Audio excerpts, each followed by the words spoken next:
হাই বন্ধুরা, welcome back. কেমন আছো সবাই? নিশ্চয়ই খুব ভালো আছো। আমি আর টুকটুক আমার চ্যানেলে সবাইকে ওয়েলকাম। তো আশা করব ব্লগগুলো নিশ্চয়ই তোমাদের ভালো লাগে, আর যদি একটু সাপোর্ট করো তাহলে মোটিভেটেড হই, আরও নতুন নতুন ব্লগ বানানোর চেষ্টা করব। তা আশা করব তোমাদের ভালোবাসা আমি আর টুকটুক চ্যানেলে নিশ্চয়ই থাকবে। তো চলো, আজকে আরও একটা দিন। সকাল থেকেই একটু একটু ঝিরঝির করে বৃষ্টি হচ্ছে, তা বাইরের ওয়েদারটা ভালোই রয়েছে। তো হাওয়াও দিচ্ছে অল্প অল্প অল্প করে। তো সঙ্গে থাকো, আজকের ব্লগটা তাহলে শুরু করি।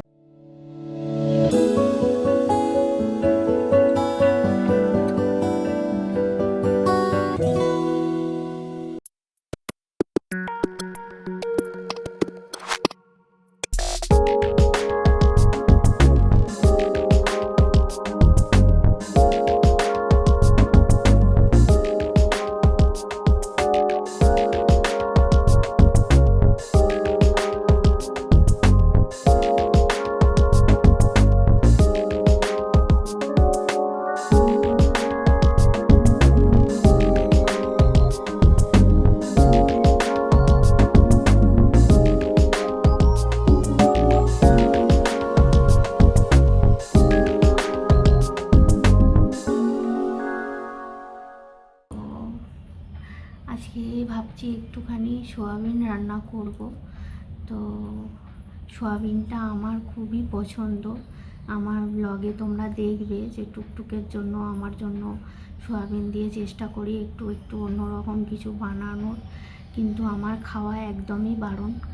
কারণ যেহেতু থাইরয়েড আছে, এটা অনেক আগে থেকেই আছে আমার, তা থাইরয়েডের জন্য তার জন্য এই যে ওষুধ খেতে হয় আমাকে রোজ।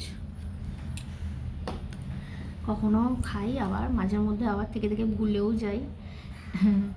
তো খেতে হয় আমাকে। তো থাইরয়েডে অনেক কিছু খাওয়াই বারণ। তো মাছ মাংস যদি বাদ দিয়ে কিছু পছন্দ হয়, তো সয়াবিনটা আমার সত্যিই খুব পছন্দের একটা খাবার। খাই, মাঝে মধ্যে খেতে ইচ্ছা করে, তো বেশি না, ওই অল্প করে খাই আর কি। একদমই খাওয়া ওটা বারণ। সয়াবিন অয়েল বলো, সোয়াবিন, থাইরয়েডে অনেক কিছুই খাওয়া বারণ, কিন্তু সোয়াবিনটা একদমই খাওয়া আর কি চলবে না। তাও বলে না, খেতে ইচ্ছা করে মন যেটা, তো সেটা খাওয়া উচিত। তো আজকে ওটাই রান্না করব, একটু অন্যরকমভাবে রান্না করব। তা চলো তাহলে এবার রান্নাঘরে যাওয়া যাক। বসে থাকলে তো হবে না, কারণ লাঞ্চে খেতে আসবে, তো রান্নাটা করতে হবে। তো চলো, সোয়াবিনের তরকারি এখানে সব কেটে নিয়েছি, তেল গরম হতেও বসিয়ে দিয়েছি। তো তাড়াতাড়ি মশলাগুলো করে নিই।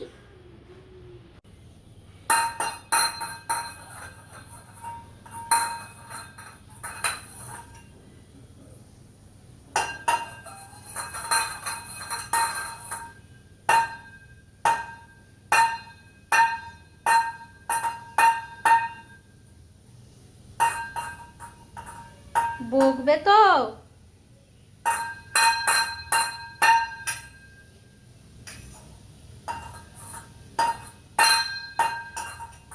বকু দেবে তো বাবা?